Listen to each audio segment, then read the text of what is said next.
सिसोदिया का जन्म राजस्थान के कुंभलगढ़ दुर्ग में हुआ। वे मेवाड़ साम्राज्य के सिसोदिया राजपूत राजवंश के राजा थे। प्रताप सिंह, राणा उदय सिंह और जयवंता बाई के पुत्र थे। उनका नाम इतिहास में वीरता, शौर्य, त्याग, पराक्रम और दृढ़ प्रण के लिए अमर है।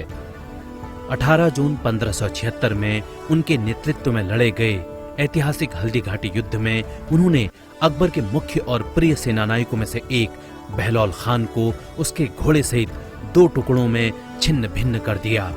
उन्होंने मुगल शासक अकबर की अधीनता स्वीकार नहीं की और कई सालों तक संघर्ष किया।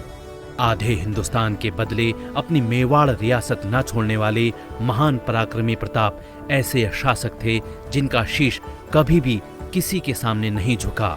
उनका शीश झुका तो सिर्फ अपने आराध्य एकलिंग जी के सामने।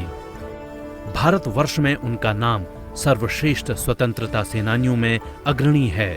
महाराणा प्रताप के सबसे प्रिय और प्रसिद्ध नील वर्ण ईरानी मूल के घोड़े का नाम चेतक था। हल्दी घाटी के युद्ध में चेतक ने अपनी अद्वितीय स्वामी भक्ति, बुद्धिमता और वीरता का परिचय दिया।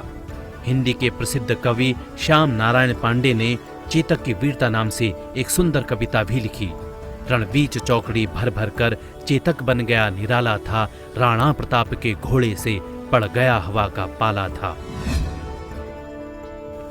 9 मई साल 1861 को रविंद्रनाथ टैगोर का जन्म कोलकाता में हुआ।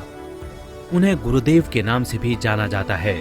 गुरुदेव विश्वविख्यात कवि, साहित्यकार, नाटककार, संगीतकार और दार्शनिक थे। वे सच्चे देशभक्त थे। वे एकमात्र कवि हैं जिनकी 2 रचनाएं 2 देशों का राष्ट्रगान बनी। भारत का राष्ट्रगान जन गण मन और बांग्लादेश का राष्ट्रीय गान आमार सोनार बांग्ला गुरुदेव की ही रचनाएं हैं। रविंद्र संगीत बांग्ला संस्कृति का अभिन्न अंग है। टैगोर के संगीत को उनके साहित्य से अलग नहीं किया जा सकता। यही वजह है कि उनकी अधिकतर रचनाएं अब गीतों में शामिल हो चुकी हैं। साल 1914 में उन्हें राजा जॉर्ज पंचम ने नाइटहुड की पदवी से सम्मानित किया था। साल 1919 में जलियांवाला बाग हत्याकांड के विरोध में उन्होंने यह उपाधि लौटा दी थी। विश्वविख्यात महाकाव्य गीतांजलि की रचना के लिए उन्हें साल 1913 में साहित्य के लिए नोबेल पुरस्कार से सम्मानित किया गया।